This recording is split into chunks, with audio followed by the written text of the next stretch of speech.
Bom dia, mercado! Aqui é Thomas Franco e este é o Morning Call by Futuro Invest de hoje. A semana começa com o mercado brasileiro tentando carregar a boa herança deixada pela sexta-feira. O Ibovespa avançou 1,85%, fechou na faixa dos 171 mil pontos e chegou a encostar perto dos 172 mil pontos na máxima do dia.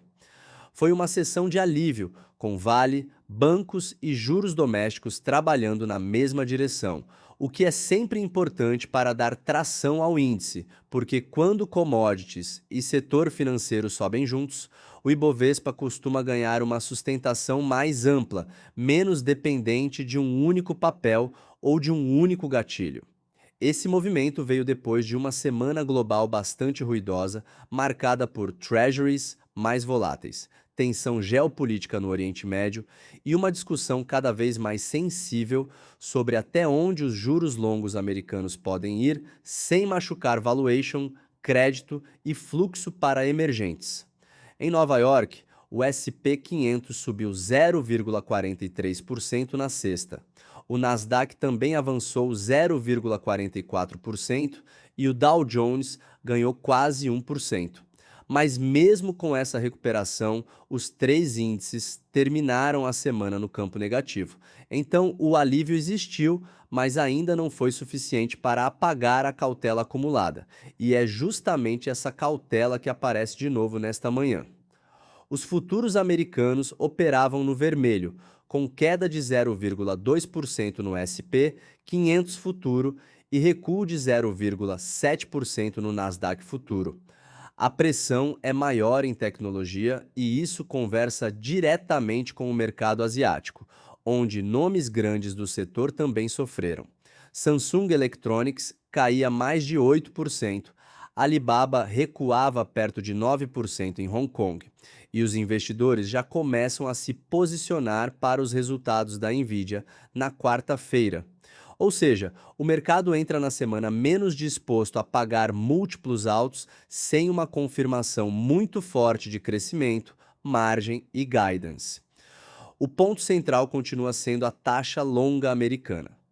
O rendimento do Treasury de 30 anos estava em 5,25%, ainda muito perto da máxima recente de 5,33%. Esse nível é relevante porque funciona como uma âncora pesada para todo o mercado global.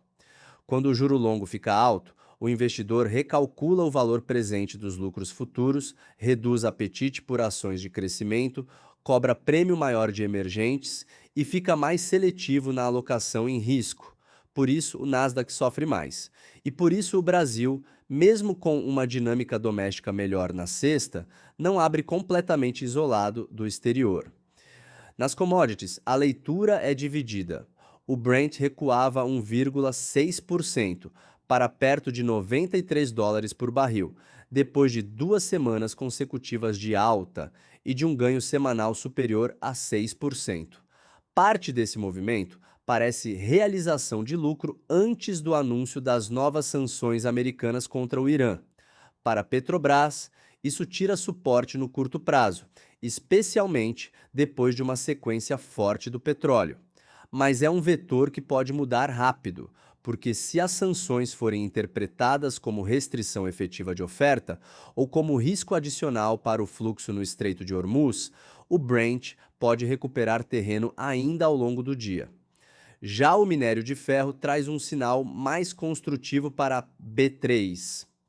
O contrato negociado em Dalian avançava na sessão, com referência de alta de 1,27%, perto de 716 yuans por tonelada. Para Vale, isso ajuda a manter uma leitura positiva na abertura, especialmente depois da alta de 1,36% na sexta. Aqui o ponto é simples, mas importante. Se o minério sustentar o ganho e o ambiente externo não piorar demais, Vale pode funcionar como um dos contrapesos do índice. Se a aversão global aumentar, a alta da commodity pode não ser suficiente para transformar isso em compra forte de ação. No câmbio, o real veio de uma sexta-feira positiva. O dólar à vista comercial caiu perto de 1% e fechou na região de R$ 5,14. Foi um movimento alinhado ao alívio dos juros domésticos e ao melhor humor com o Brasil. Mas hoje, o cenário global já aparece menos favorável, com o DXY em alta de 0,2%. Isso significa que o câmbio começa o dia dividido entre o suporte doméstico e o dólar mais firme lá fora. Para a bolsa, um real mais comportado ajuda juros, bancos e consumo. Mas se o dólar global ganhar força junto com treasuries, a leitura muda e o prêmio volta para a curva. A agenda desta segunda-feira é mais enxuta em indicadores, mas não necessariamente tranquila. Às 8h25, sai o Boletim Focus, com as novas projeções para inflação, Selic, PIB e câmbio. Depois do alívio recente nos DIs, qualquer sinal de melhora nas expectativas de inflação pode reforçar o fechamento da curva e beneficiar bancos, varejo, construção e empresas domésticas. Por outro lado, se o Focus trouxer deterioração, principalmente em inflação ou câmbio, o mercado pode questionar o tamanho e a velocidade do ciclo de juros, pressionando novamente as taxas longas. Também no radar doméstico, Dário Durigan participa de evento do Broadcast e do Estadão no começo da manhã, e Gabriel Galípolo abre o Febraban Tech 2026 às 10 horas. A fala de Galípolo ganha peso porque o mercado está muito sensível a qualquer pista sobre inflação, atividade e postura do Banco Central. Não precisa haver uma mudança explícita de sinalização para mexer nos preços. Às vezes, uma frase mais cautelosa já basta para abrir os DIs, enquanto uma leitura mais confortável pode estender o alívio que vimos na sexta. E nesse momento, juros são o canal de transmissão mais importante para a bolsa local, né? Nos Estados Unidos, o Índice de Atividade Nacional do Fed de Chicago, referente a julho, sai às 9h30.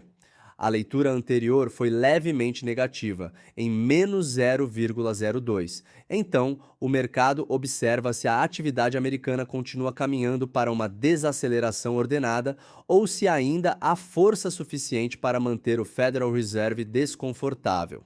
Mais tarde, os leilões de Treasury Bills, de 13 e 6 meses, também entram no radar. Não por serem vencimentos longos, mas porque a demanda por papel do Tesouro virou um termômetro relevante em uma semana, na qual o mercado de treasuries voltou ao centro da discussão. O grande gatilho externo, porém, fica para a tarde, com o anúncio das novas sanções dos Estados Unidos contra o Irã. Esse evento conecta 3 variáveis ao mesmo tempo: petróleo, inflação implícita e juros globais. Se o mercado entender que as sanções elevam o risco de oferta, o Brent pode subir, reacendendo o debate inflacionário. Se isso empurrar os treasuries para cima, a pressão pode bater em tecnologia, em moedas emergentes e também nos DIs brasileiros. Por isso, não basta olhar apenas para o petróleo isoladamente. O impacto de segunda ordem, via juros e dólar, pode ser tão importante quanto o movimento direto nas ações da Petrobras. No corporativo, Petrobras informou que apresentou manifestação de interesse e iniciou negociações para 4 blocos offshore na bacia de Quetta, em Gana.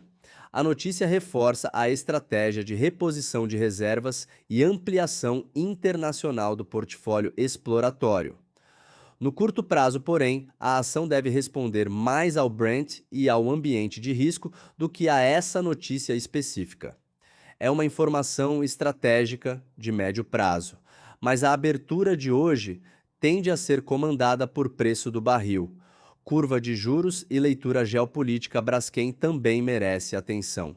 A proteção judicial contra execuções de credores chega ao prazo previsto nesta segunda-feira, enquanto a companhia negocia alternativas para reestruturar uma dívida superior a 10 bilhões de dólares. A empresa já confirmou que avalia medidas de proteção e recebeu propostas de grupos de credores, mas ainda não havia anunciado formalmente uma recuperação extrajudicial. Esse é o tipo de ativo que pode ter volatilidade própria, descolada do índice, caso apareça qualquer atualização sobre extensão da proteção, acordo com credores ou formato de reestruturação. Para o leilão de abertura, minha leitura é de mercado misto, com rotação setorial. Vale e empresas ligadas ao minério podem ajudar a sustentar o Ibovespa. Petrobras começa com um vetor contrário por causa da correção do Brent, mas com assimetria positiva se o petróleo reagir às sanções contra o Irã. Bancos e ações domésticas dependem diretamente da curva de juros. Se os DIs fecharem, o movimento de cesta pode ter continuidade. Se abrirem, o mercado tende a devolver parte do otimismo, principalmente em setores mais sensíveis à taxa de desconto.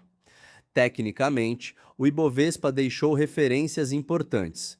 O fechamento na faixa dos 171 mil pontos preserva uma estrutura construtiva, mas o pivô calculado está perto de 170.300 pontos. Enquanto o índice se mantiver acima dessa região, a leitura favorece continuidade do alívio.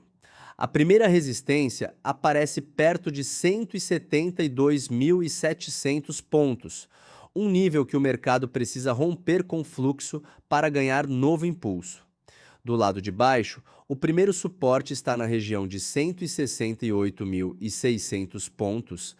A perda desse patamar, junto com piora externa, enfraqueceria bastante o desenho positivo deixado pela cesta. Então, o resumo para a mesa é este.